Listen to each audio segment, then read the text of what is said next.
Okay, let us start our session with a prayer. Let us all remember that we are in the most holy presence of our Lord. In the name of the Father, of the Son, of the Holy Spirit, amen. A gospel from the book of Luke, chapter 12, verses 13 to 21. Someone in the crowd said to Jesus, "Teacher, tell my brother to share the inheritance with me." He replied to him, "Friend, who appointed me as your judge and arbitrator?" Then he said to the crowd, "Take care to guard against all greed. For though one may be rich, one's life does not consist of possessions." There was a rich man whose land produced a bountiful harvest. He asked himself, "What shall I do? For I do not have space to store my harvest." And he said, "This is what I shall do. I shall tear down my barns and build larger ones. There I shall store all my grain and other goods, and I shall say to myself, 'Now, as for you, you have so many good things stored up for many years. Rest, eat, drink, and be merry.' But God said to him, 'You fool, this night your life will be demanded of you. And the things you have prepared, to whom will they belong?' Thus will it be for the one who stores up treasure for himself, but is not rich in what matters God." Okay, let us all pray our Lasallian prayer. I will continue, O my God, to do all my actions for the love of you. Saint John Baptist de La Salle, pray for us. Leave Jesus in our hearts forever. In the Father, of Son, of the Holy Spirit, amen. Okay. Okay, so for those who have opened their school book, okay, on the next activity, which is the muscular system of the rabbit and the chicken. Actually, we are going to only study, or we are going to handle the muscles of the rabbit lang, no? Not anymore the chicken, okay? Anyway, it says here, no, you have here the objectives. Okay, so number one is identify the different dorsal and ventral muscles of the rabbit. And then second is distinguish between the axial and the appendicular muscles of the rabbit. And then third is explain the action of the different axial and appendicular muscles of the rabbit. Okay. And then, okay, the following section actually shows you the skinning, no, and the preparation for dissection. So this page here actually tells you how to skin the rabbit. No?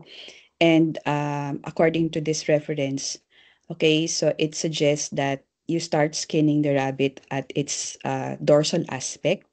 Okay, so what you do is you lay your rabbit na on its belly and then start cutting the skin or skinning it no at at the dorsal part. But anyway, no, that depends upon your strategy naman. No? So if you want to start skinning or starting from the ventral aspect, so that's fine. Okay.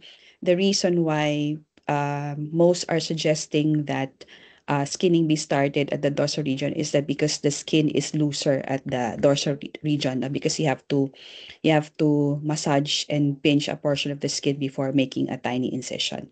Okay. So should you want to go back to the procedure, so you have here the skinning. And then, so I prepared a video. So hopefully, no. So I'm going to share this today to you as part of our pre-laboratory discussion, so that during our actual laboratory meeting, I do not need to explain again the procedure. No, I just have to read the procedure here and then watch the video, so that no, when we come back, so you start already with the skinning. Okay. Okay, good day everyone. Today I'm going to share how to skin the rabbit in preparation for further study, like in the case of the study of muscles and also the internal organs. Okay, but first you have to bind the ear so that they would not interfere with the dissection or with the removal of the skin.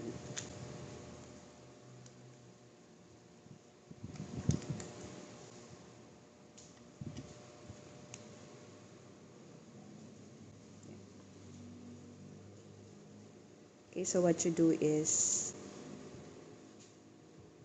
you position the specimen okay, on its belly.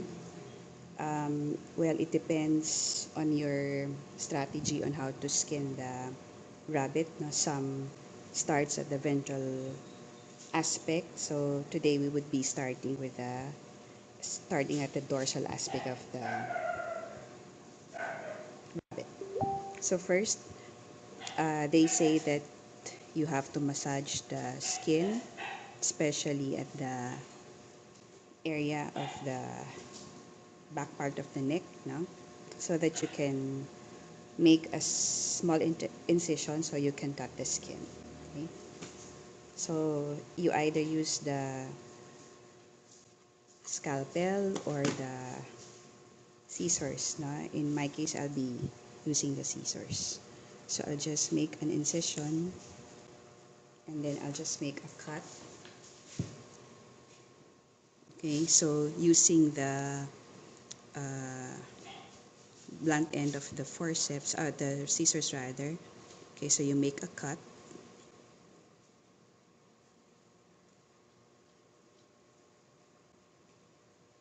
Okay. Anyway, you can see already the muscles. Okay. So you make a cut going to the tail part.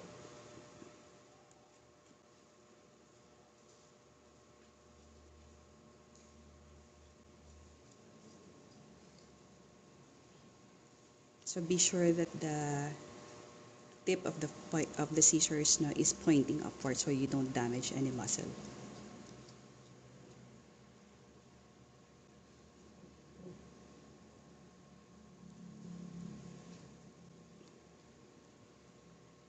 Okay.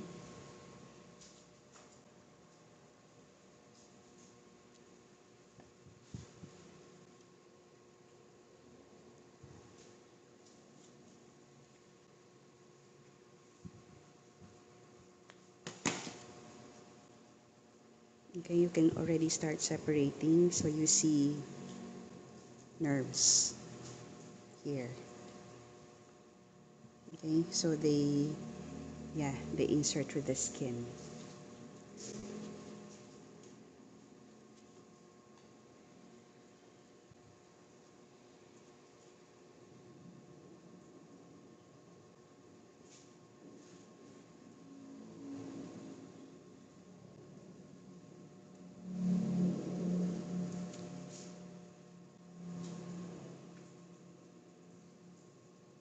There.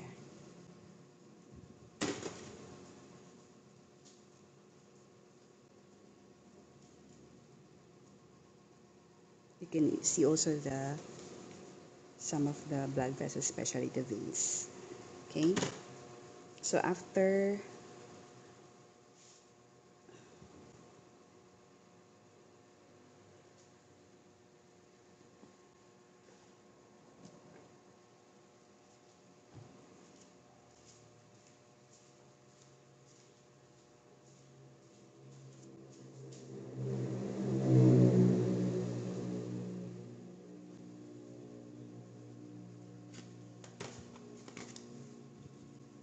okay, so after cutting the skin, you can make additional cuts going to the limbs. No, like what you did, no, when you skinned your frog, no, in your general zoology laboratory.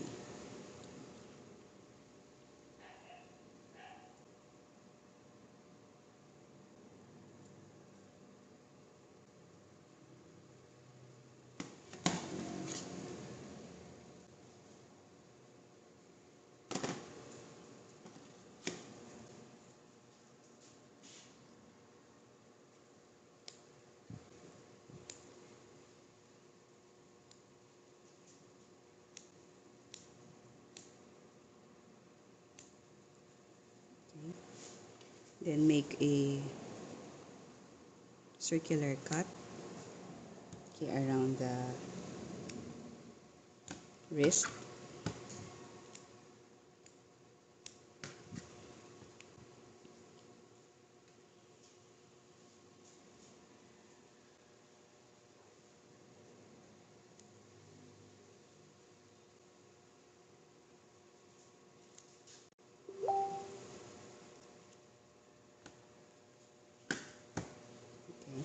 You can also do that to the other side.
Okay.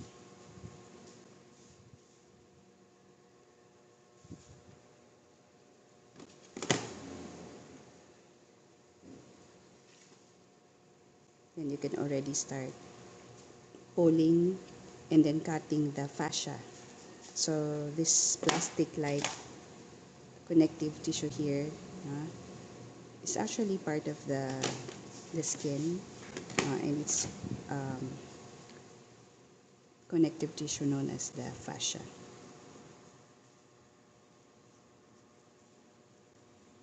So be sure when you cut, okay, the scalpel should be pointing towards the skin and not the muscles for you not to be able to damage any muscle.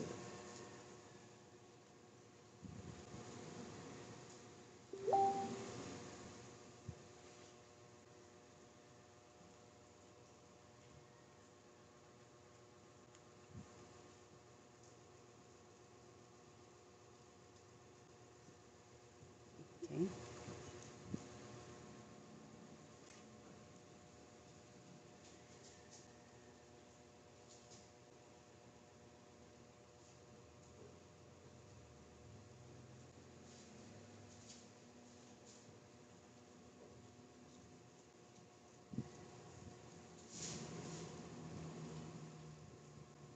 Okay, you can do that to the other side.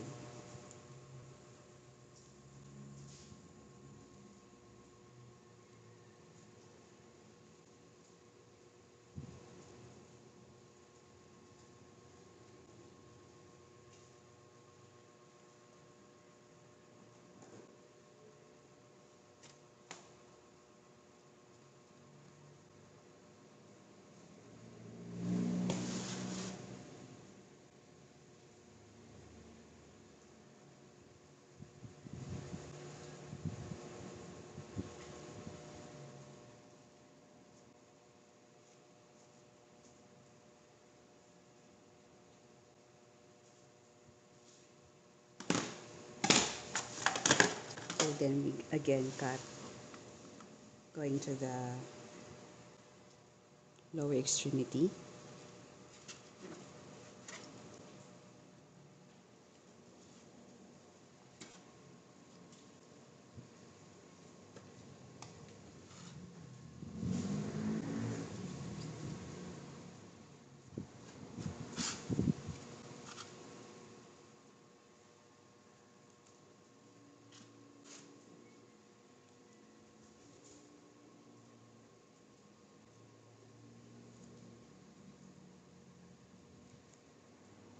Okay, and then we make again a cut around the ankle. So be careful so as not to damage, okay, blood vessels and tendons.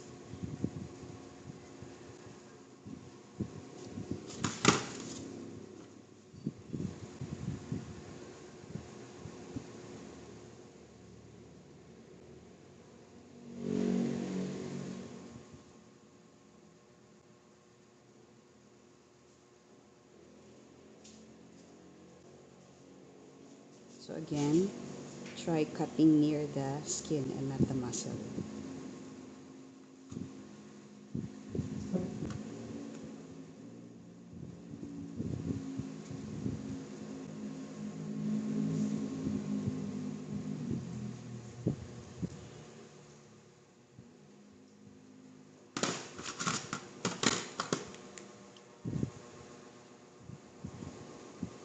Okay.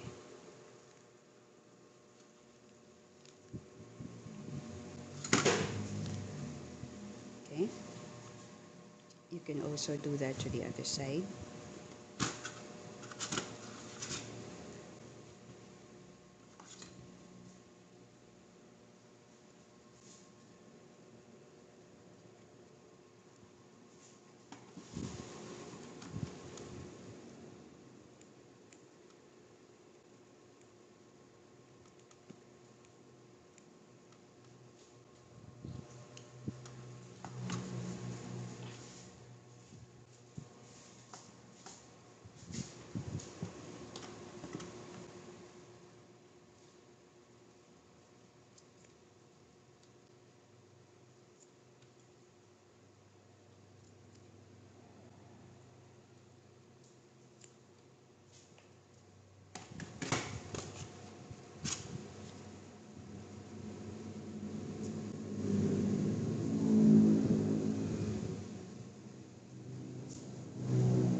Then you can just pull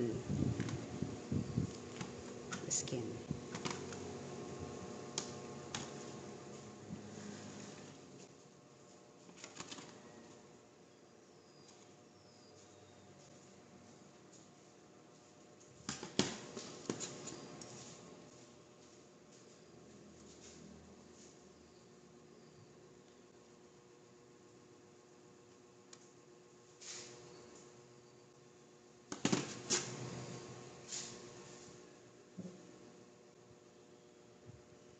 So just again make a circular cut around the tail.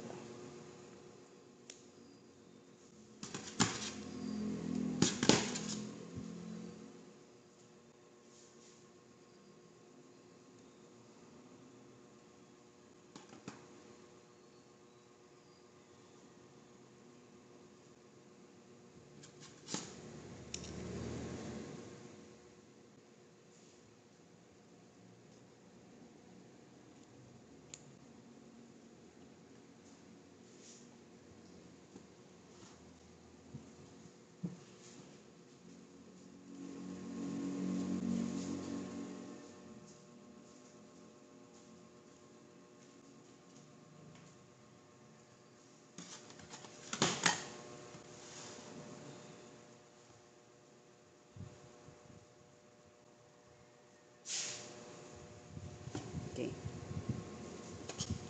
so we can continue removing the skin.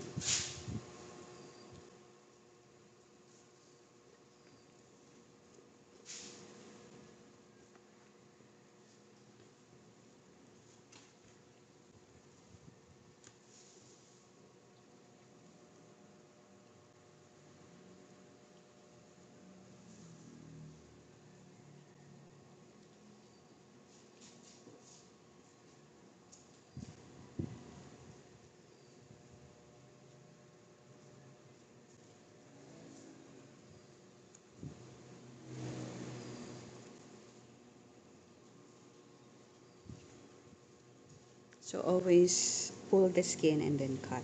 Okay.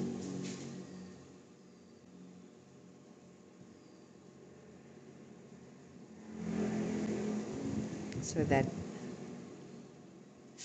decreases the risk of damaging the muscles. Okay, so you have here a blood vessel, okay, going to the skin.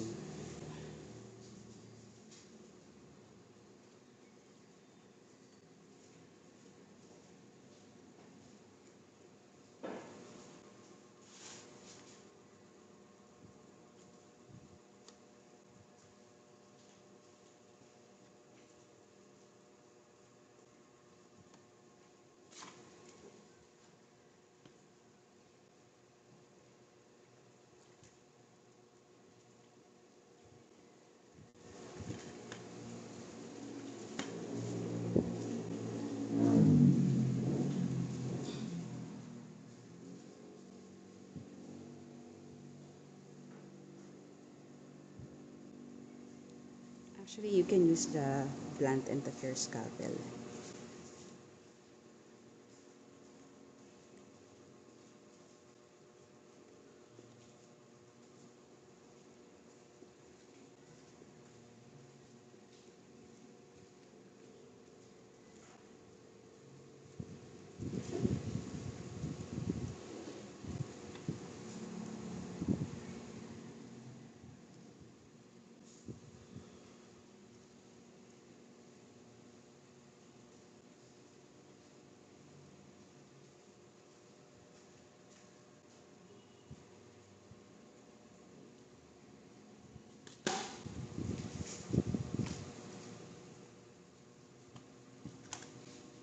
You can already cut the skin from the neck.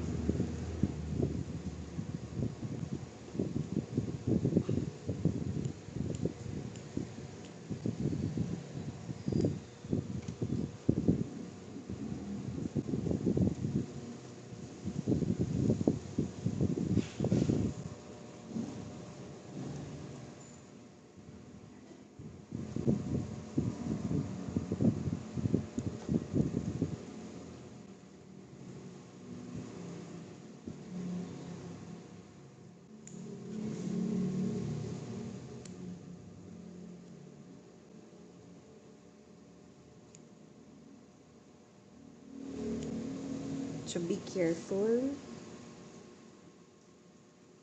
at the neck part because you have there the very nice blood vessels. Okay.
Can you cut the skin?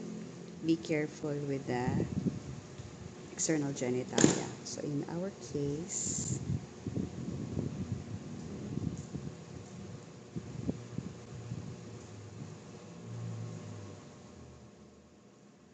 you have here the external genitalia. So just make a cut.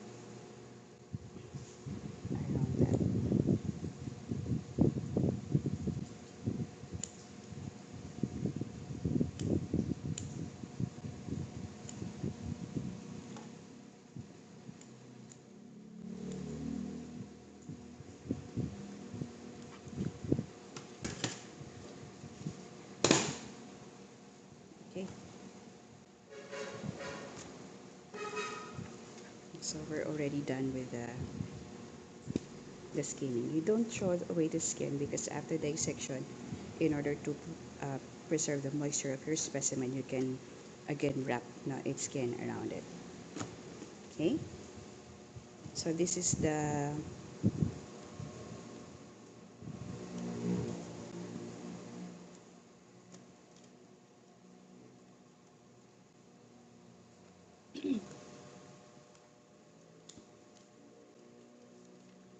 okay. So this is our skinned rabbit. No? Okay. So when we dissect the muscles of the neck, that's the time that we're going to remove some of the skin. Okay.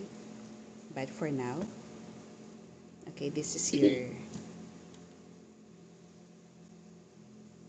okay skin specimen. Okay. Thank you.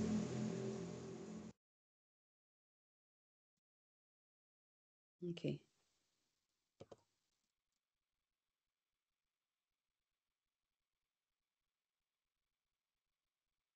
Okay. So let's continue with our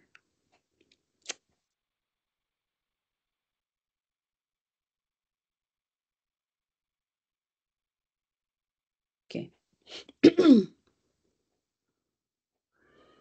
Okay. So next session of your our next section of your module is about the muscular system now. So we have parts of a muscle, how to name the muscles, and also we have very good references, and also we have the supplemental videos. Okay.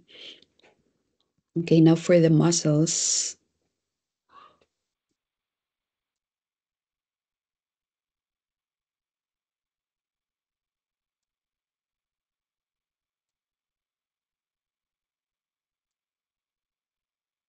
Okay.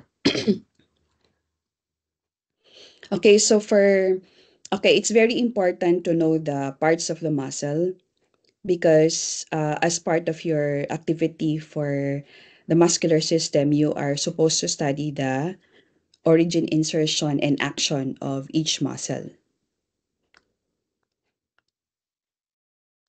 Okay, so for each muscle, you have to study the origin, insertion, and the action. Okay, especially the action. It would be a lot easier for you to imagine no, or to remember the action.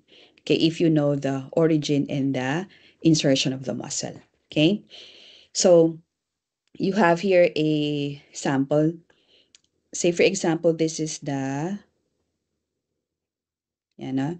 So we have here the biceps brachii, no? Biceps brachii muscle. So in terms of parts, so that's for any muscle naman, ano? So the enlarged portion, that's the fleshy part, we call that the belly or the gaster. Okay? And we have the ends, right? And the ends usually they terminate at the tendons, no? So ito, so we have here the origin. So the origin is that part of a muscle, usually, no, that's the tendon that is attached to the immovable or less movable bone. Okay. And then the insertion part, no, so that's part of the muscle tendon, which is attached to the more movable bone. Okay. So that in the flexion of the arm, diba? When you want to bend the arm. So when the biceps brachii, wait, wala. Yan, no? So when the biceps brachii contracts or when this shortens, diba? So it pulls on the bone, okay, at the insertion part. Okay, so we can actually produce locomotion, no? So when we bend our arm, this part does not move, right? Okay, but the upper arm, diba, moves upward so we can flex our arm. Okay, so that's the main thing, no? If you want to differentiate the origin from the insertion of a muscle. So again, the origin is the part that is attached to the less movable or immovable bone, and then the insertion is the one attached to the more movable bone. Okay, so ayun, no? And there are several criteria, okay, that we are using in naming muscles. And in order to easily recall this criteria, so again, no, we had to, or so I considered no using a mnemonic device using the first letters of the different criteria. Okay, so we have D, L, S, N, S, O, A, diba? So you can say De La Salle, okay, nice students of anatomy. O kaya naman De La Salle, naughty students of anatomy. So bahala kayo, no? Kung naughty or nice ang gusto ninyo. But anyway, so the D pertains to the direction of muscle fibers. Okay, and then L for location, no size, number of origins or heads. I forgot to mention, no? So, ito, okay, the origin, okay, can also be called the heads, okay, of a muscle, no? Okay, so going back, so we have the shape, you have the origin, insertion, and then you have action, and then you can actually combine usually mga two criteria in order to name a muscle, okay? So let's take them one by one. So in terms of the direction of fibers, so we are using the terms rectus, transversus, oblique, no? So these are the common terms.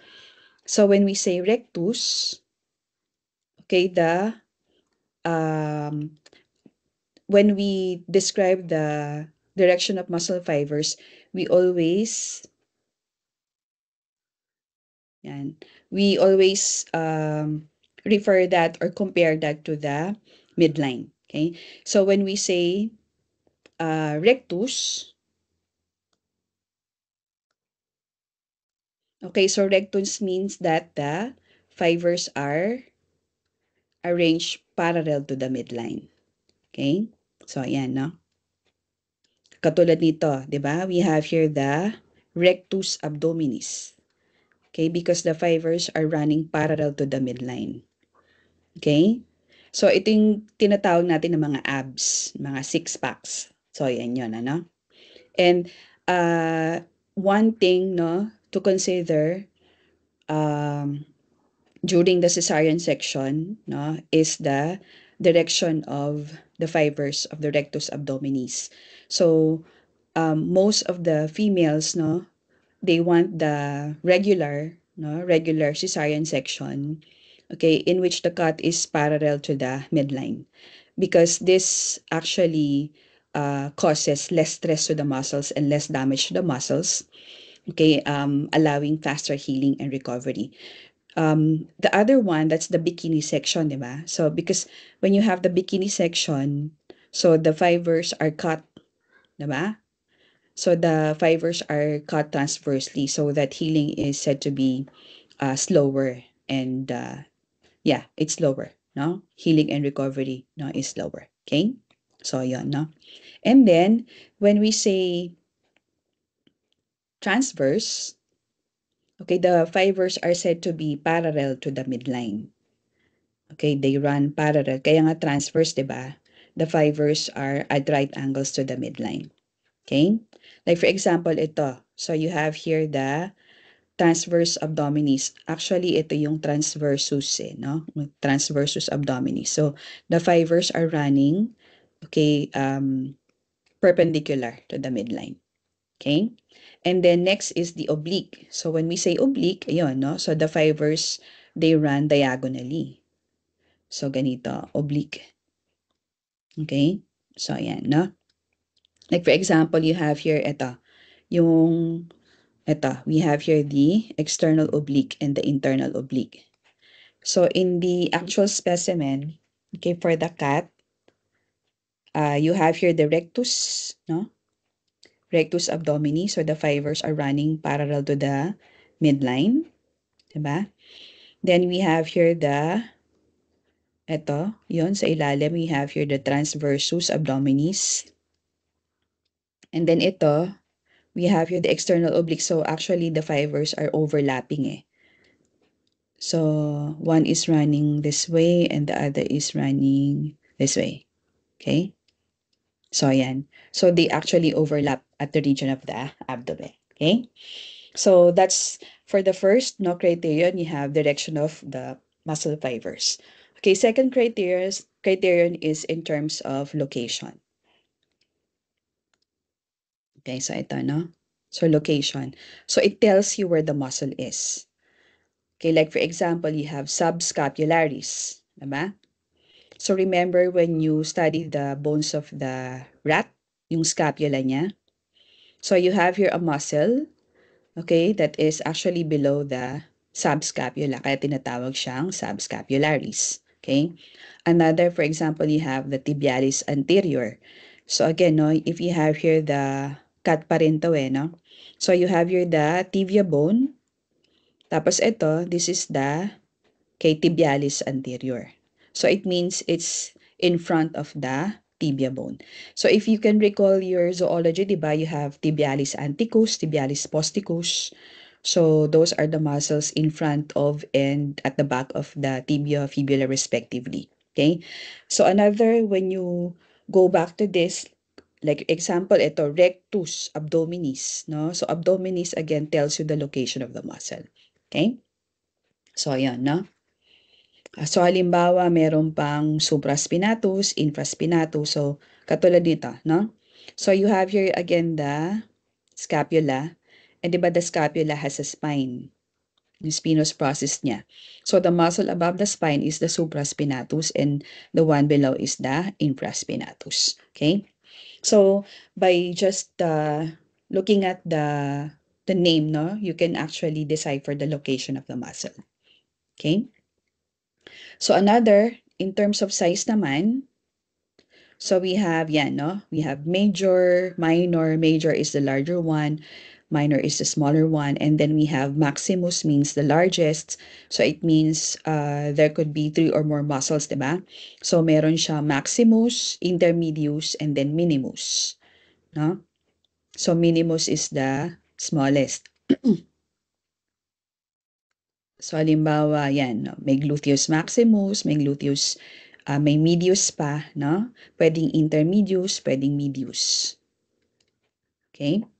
And then we have longus muscle, means long. Tapos we have another term, yung brevis naman. Okay, brevis naman means short. Okay? Like for example, ito nga, no? So you have here the gluteus medius, and then you have here the gluteus maximus. In the specimen, no, it looks like medius is bigger, but when you actually dissect the muscle, of course, the maximus is the bigger muscle, no? And ito din, no, it's a combination of the size and the location, diba? So when you say gluteus, gluteal, it means the butt region. So yung may puwet niya. Okay? So ayan, no? Actually, ito, kasama pa siya sa gluteus maximus. Okay? Then, like for example, you have major, no? So we have major, minor. Like ito. So, inferior to the infraspinatus, you have here the teres. Okay? You have the teres major. Tapos ito, you have here the teres minor. Okay? So, yun, no? And then, longus and brevis. So, katulad nito. Halimbawa, this one. Yan, dalawa, no? So, you have extensor carpi radialis longus. So, it's a long muscle that extends the hand, no? Extensor carpi radialis brevis. So, it's a short muscle naman that extends the hand. Okay? And, as you can recall, so later na yun sa action pala, no? Yung extensor tsaka flexor. Okay, so another criterion is the number of origins or the number of heads. Okay, so that's why we have the so-called biceps muscles, triceps muscles, and the quadriceps. So bi with 2, tri with 3, and then quadriceps with 4 heads or with 4 origins. No? So that's why if you have here the example, you have biceps brachii. Ito yung muscle natin dito. No? So ito, yung sa pusa. Yun din siya. So you have your one muscle, but you have here two heads or two origins. Okay, that's why it's called a biceps muscle, no? And brachii tells you the location, no? Biceps brachii because merong biceps femoris. Sabihin ng biceps femoris, nasa thigh naman yon. Okay? So you have here two heads. That's why when you use the name of the muscle in a statement, you say biceps brachii contracts. Kasi it's a single muscle, no? But it has two heads. The triceps femoris contracts. Okay? So triceps again, no, means three origins. And then yung quadriceps means four origins. Like for example, you have here the quadriceps femoris, no? So halimbawa, you have the quadriceps.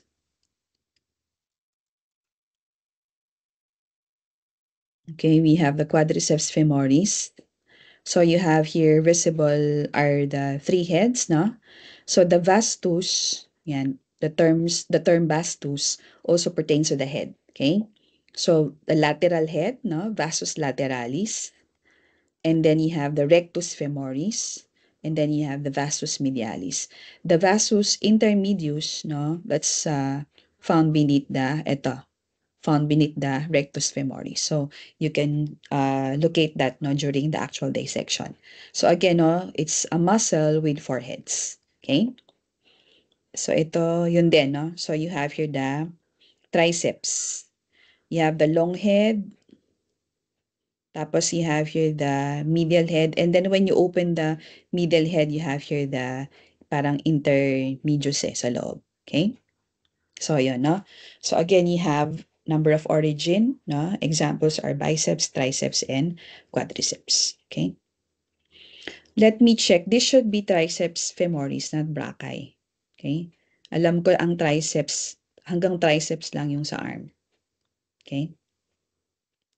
Okay, and then in terms of shape naman, okay, so we have here deltoid, no? Deltoid means triangular. Ito, no? Trapezius. So, exhibiting a trapezoid shape, and then serratus meaning sawtooth or toothed, and then rhomboideus, no, like a rhomboid. Okay? So first we have the deltoid. So ito, no? So deltoid means triangular. That's why if you have here ito, yung acromio deltoid, yan. So it's a triangular muscle. Ito, you have the spino deltoid naman. Okay, it's also triangular muscle. And then another is the clavodeltoid. So, dito siya, no? Pag ganun pa, triangular pa rin yan. Clavodeltoid. Okay? Then you have here the trapezius muscle. So, parang trapezoid. So, ito, sa neck niya, yung clavo, trapezius. So, this is the top view. So, you don't really appreciate the shape, pero it's trapezoid in shape. Itong isa, you have the acromio. Okay, trapezius. Parang ganyan siya. Yan. Tapos yung isa, ito, yung spino trapezius. Although in here, it looks like a triangle, pero patrapezoid din talaga siya, no? So, yan. Okay? So, again, no, as a tip for your dissection, partner-partner lang yan eh. So, meron kang clavo trapezius, may clavo deltoid. No? And then, meron kang acromio trapezius, may acromio deltoid. Tapos, may spinotrapezius, may spinodeltoid. Tabi-tabi lang sila. Okay? And then, next we have serratus. No? Pag serratus naman, sawtooth. So, halimbawa, yung serratus ventralis. Okay? So, you're going to see this again when you dissect, no? Yan. So, para siyang, yan, toothed. So, toothed. So, the other, ends are covered with the rectus abdominis eh. Okay? Pero yan, no? Yan. Kaya tinatawag siyang serratus ventralis. And then, ventralis also tells you the location because we have also serratus dorsalis din, no? And then, pag rhomboideus naman yan. So, rhomboid ang shape niya, no? So, ito yung actually rhomboideus. So, it shows you here the dorsolateral view, no? But if you're really going to extend the arm, okay, going sideways, so you would see that the muscle is really rhomboid in shape. So, yan, no? Medyo ano kasi siya eh. It's pressed, no? Going to the side to really see the rhomboid. Yan. And then, another tip is that the second muscle is rhomboideus capitis. So, ito yung malaki, yung rhomboideus. So, ang sabi namin, kumakapit lang siya sa rhomboideus, kaya rhomboideus capitis. No? So, that would be for number 2. Okay? So, yun. No? So, again, those muscles are named based from their shape. Another, yun po ulit, no, you have origin of the muscle and the insertion. So we have already discussed this earlier, di ba? Like for example, if you have the muscle sifi humeralis, okay? So ito, this is the origin, and then this is the insertion, no? So sifi, so ito yung muscle na yun eh.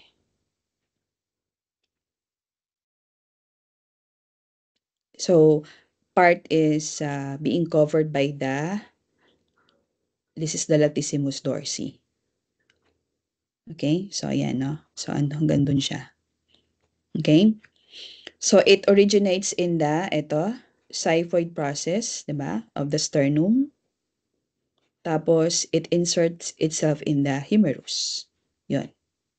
So, that's why, no? Di ba sabi natin, when a muscle contracts, when it shortens, so what is the expected movement of this muscle? Anybody? Now, imagine ninyo. Sabi natin, the origin is the part of the muscle that is attached to the immovable or less movable bone. And the insertion is attached to the movable bone.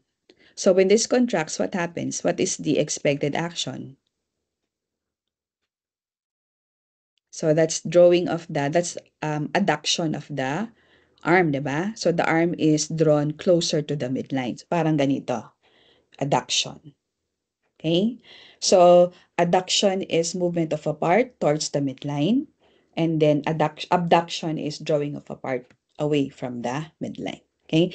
That's why I said earlier that it would be very important for you to study the OI, no, yung origin insertion, for you to be able to visualize the action of the muscle.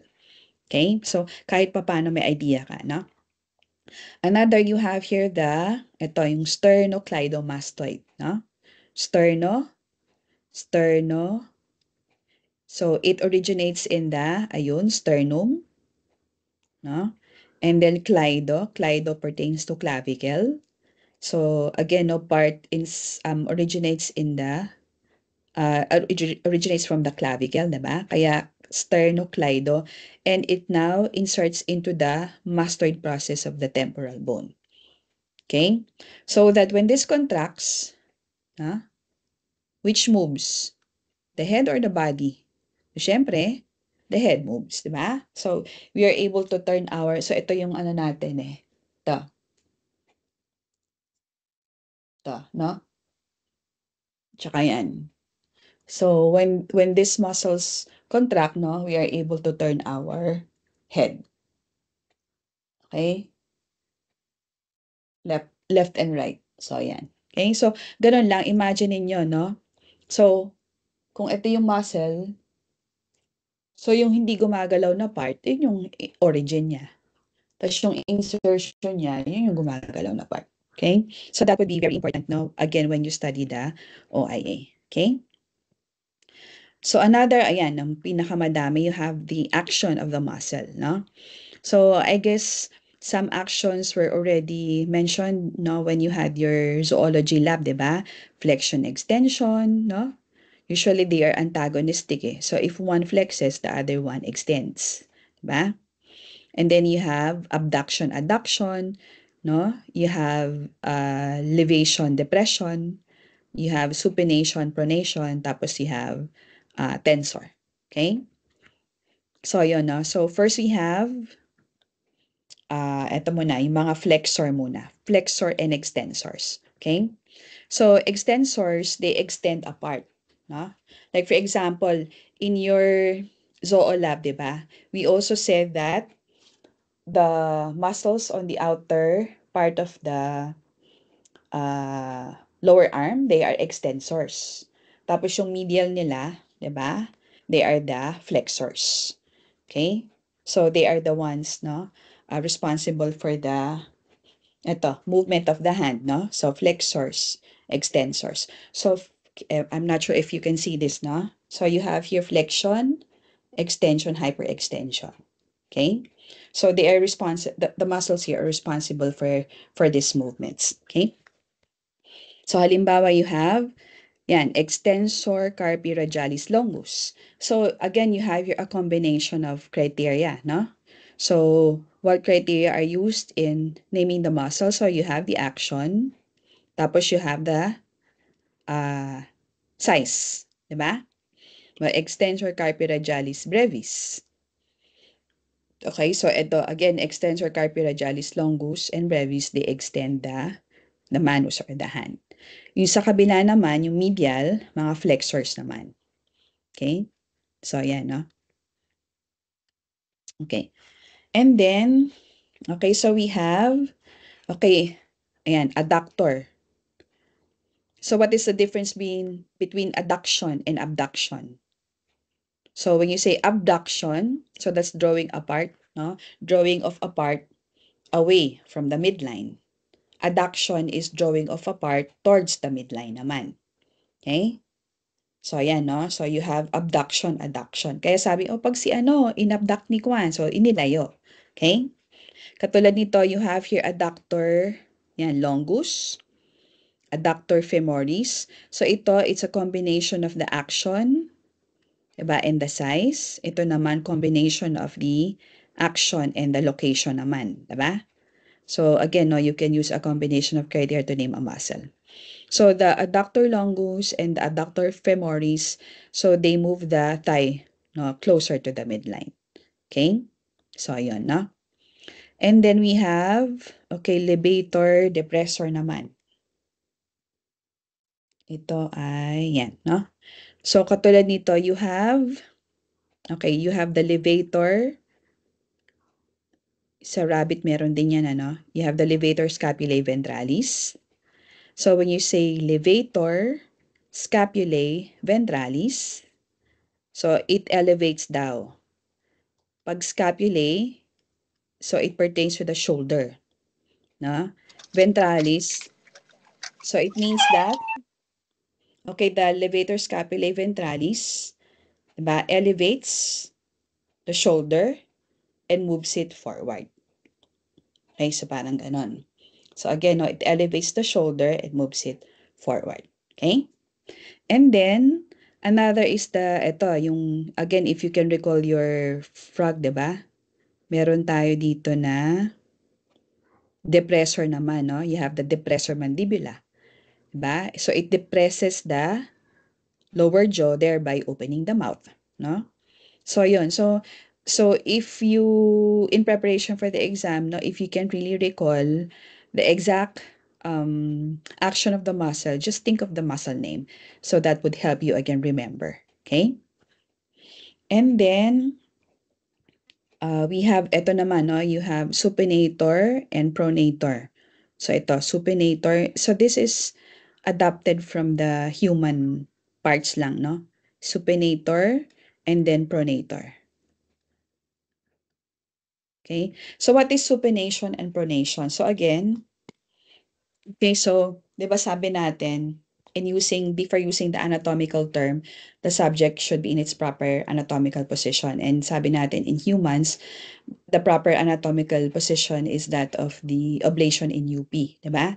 So, when you say pronation naman, so sabi, that's the movement of the palm downward, okay? And that's the work of the pronator.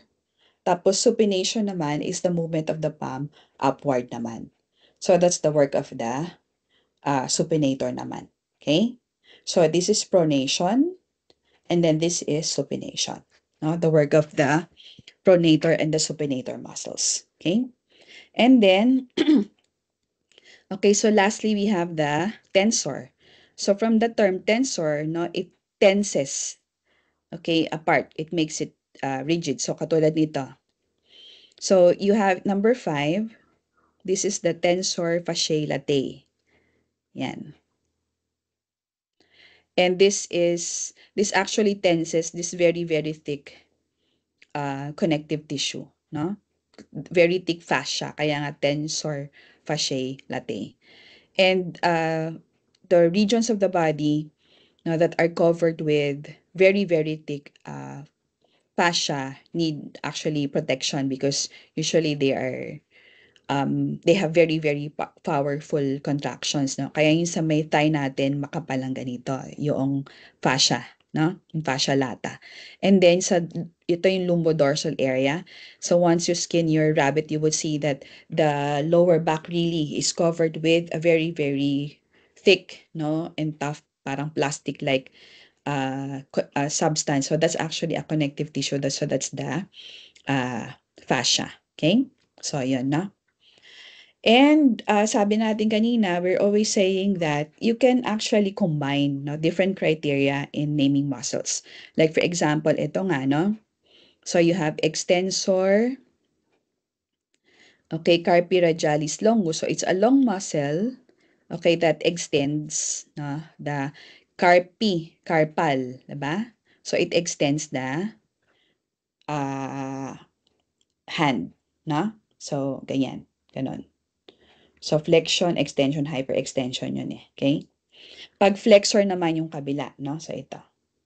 Sabi natin, halimbawa, katulad ng extensor pollicis brevis. So, it's a short muscle that extends the pollicis pertains to the thumb or the pollex. Diba?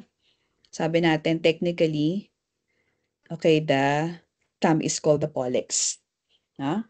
Katulad yan. So, ito yon sa atin. So, titingnan nyo pag nagko-contract siya, nag-aano siya, when you're moving your thumb. So imagine niyo andito yung tendon niya, 'di ba? So ito yung tendon. Right? So ito yung ang muscle niya nandito. Okay? So it's a short muscle that now extends the pollex, no, or the thumb, kaya extensor pollicis brevis. So again, you have a combination of the action and the shape. Katulad nito kanina sabi natin we have rectus, 'di ba? We have rectus abdominis.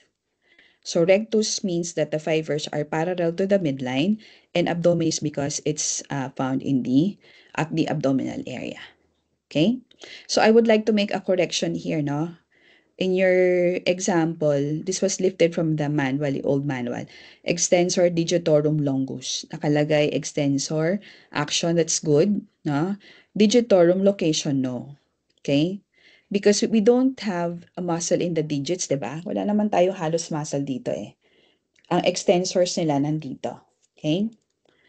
So, the digitorum here, like the carpi ulnaris, no, is being described no, by the action word, no, yung extensor. Okay? And then, of course, yung longus pertains to the size. Okay? So, yun. Okay, so back to SB daw for some of the references.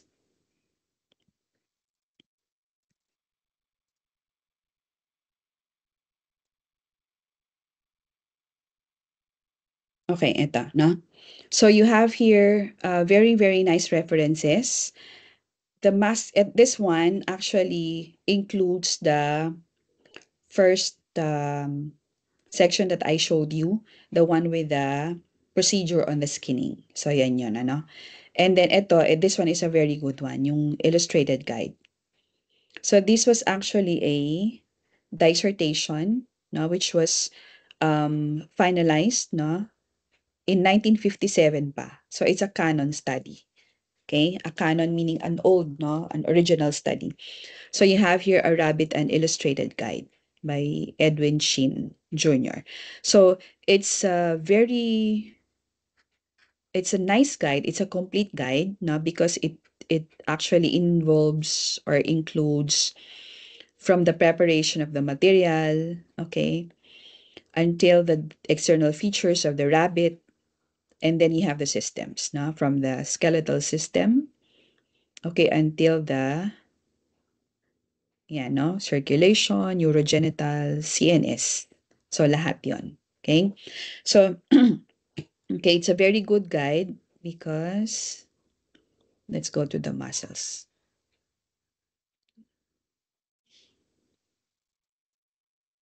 So ayan, may skeleton, no? Pagdating sa muscles,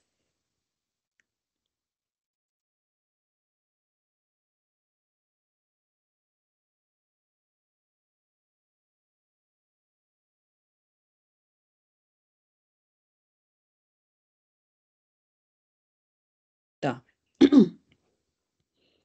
Okay.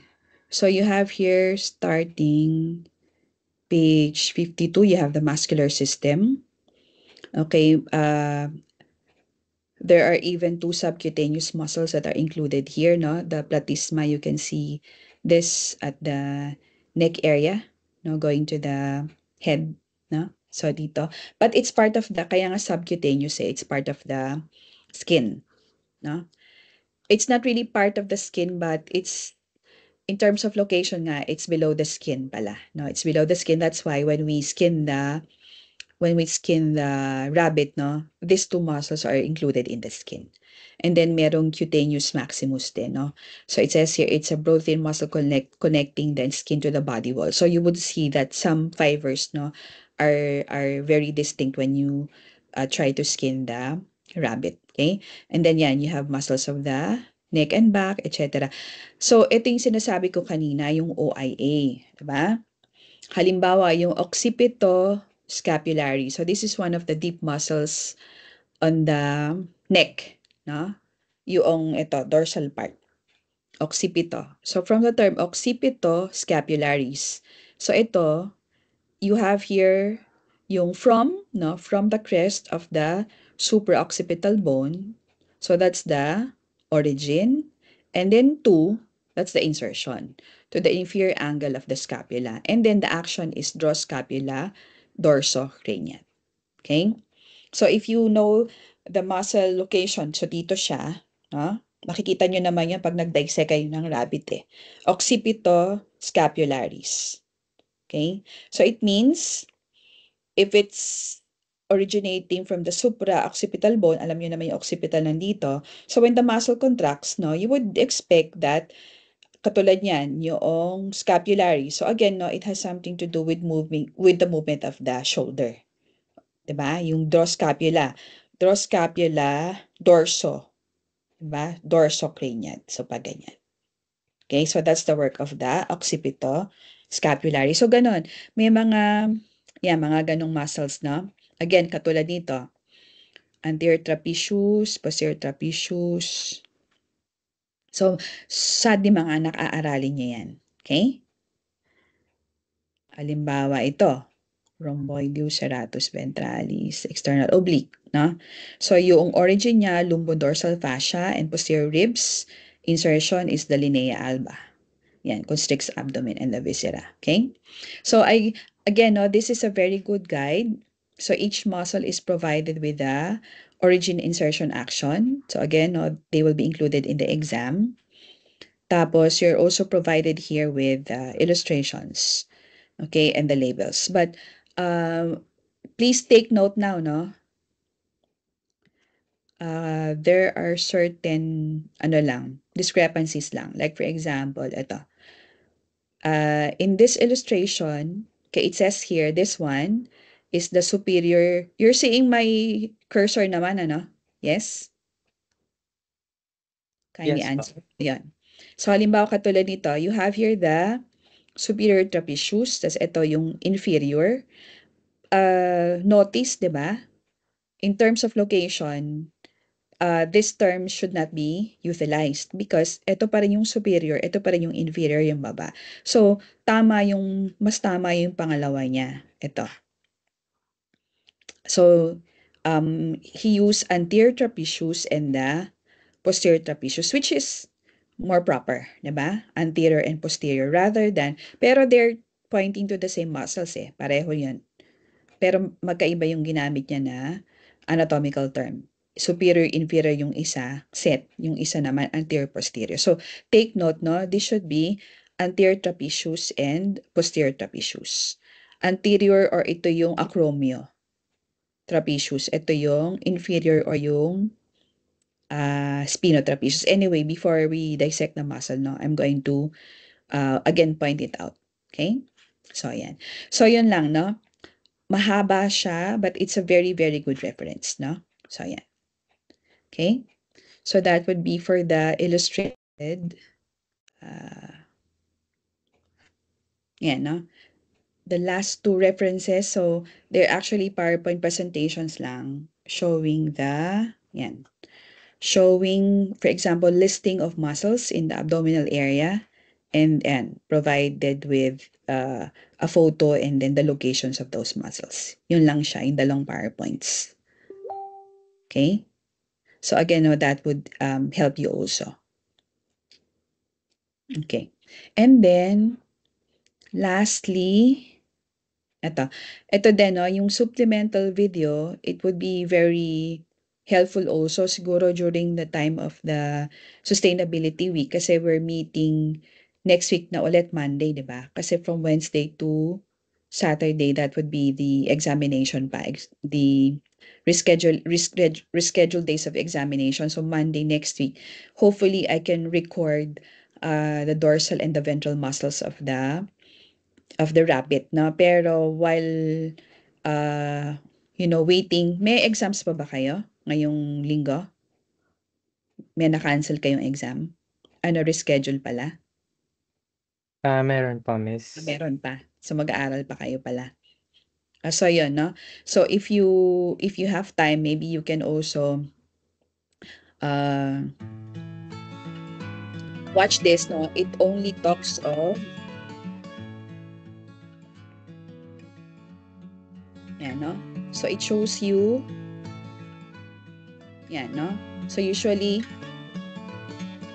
okay, so a muscle is pointed and then you have the name. Katulad nito, you have the yan. Halimbawa, sternohyoid, no? It originates from the sternum and then it inserts into the hyoid. So, mga ganito ang mapapanood nyo dito sa video na to. Katulad niyan, so sternothyroid naman siya, no? Kasi again, it originates in the sternum, it inserts in the thyroid, no? So you have here the thyroid cartilage of the larynx or the voice box. Kaya I would like to make one correction here. So this one, okay, it says there sternothyroid, but it does not originate from the sternum. So the name should be thyro. Okay, thyrohyoid dapat ito, ha. So isang to, thyrohyoid. But again, now we are going to study the actual muscles naman. So this is the content of this video. So maybe you can also refer to this, katulad niya, no? So may muscles yan. And then, sabi niya, rhomboideus. Okay? Tapos yan, may serratus, may mga ganon, no? Yan, latissimus dorsi. So it's also a very good material, no? As a guide when you dissect your specimen. Okay?